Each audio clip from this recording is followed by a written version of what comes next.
Here we have the hawthorn, Crataegus monogyna. Also known as the quickthorn, this has to be one of my favourite woody plants. Let's talk about it. The hawthorn is distinct in its near universal usage in hedgerows all over the UK, and it's not hard to see why.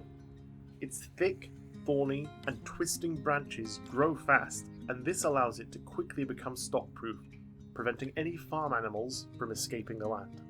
This living barrier can be between agricultural land or between you and your neighbours. The bark of the hawthorn starts off as a smooth, light greyish brown, but ages to be deeply furrowed and rugged with vertical fissures. These ridges and divots make it the ideal conditions for moss and lichen to take hold and grow over the trunk. It can be kept at hedge or shrub height easily, between 3 and 5 feet, but if left alone as a singular tree, it will happily reach 40 or 50 feet.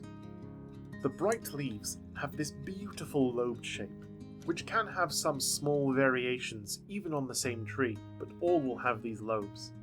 The leaves of the quickthorn are some of the first to appear in spring, so they give a very strong impression of the new year's beginning with a flush of green.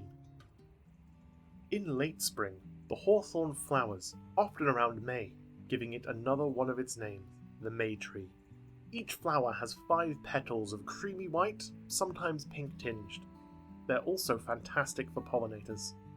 It's important to note if you have your own hawthorn hedge or tree. They flower on the previous year's growth.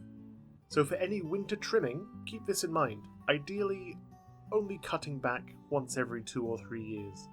The thorn part of the name comes from these sharp-tipped modified branches. They can grow up to 1 inch long, and they serve to protect the tender new growth from hungry deer or other herbivores. After flowering, the fruits, or pores, grow in bright red hanging clusters. They have pits inside of them like cherries or plums. On the common hawthorn, Crataegus monogyna, these fruits are edible and can be made into a jam or wine. Back to the hawthorn's agricultural uses. The tree is used in the traditional craft of hedgelaying.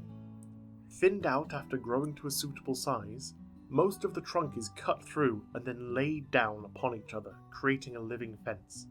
Hedgelaying can also be used to rejuvenate tired or neglected hedges, and help with soil erosion. In Gaelic folklore, the hawthorn is heavily associated with fairies and crossing to the other world. This is usually in regard to lone trees standing proud and defiant. It is said that damaging one of these trees would bring ill luck, death, and the anger of the fairies. This gives the tree another one of its names, the fairythorn. Personally, I love the look of a gnarled and weather-beaten tree standing alone on a hill somewhere. There's something almost magical about it. I hope this has been an interesting and informative introduction to the hawthorn. Feel free to ask any questions or request video subjects in the comments. Bye for now.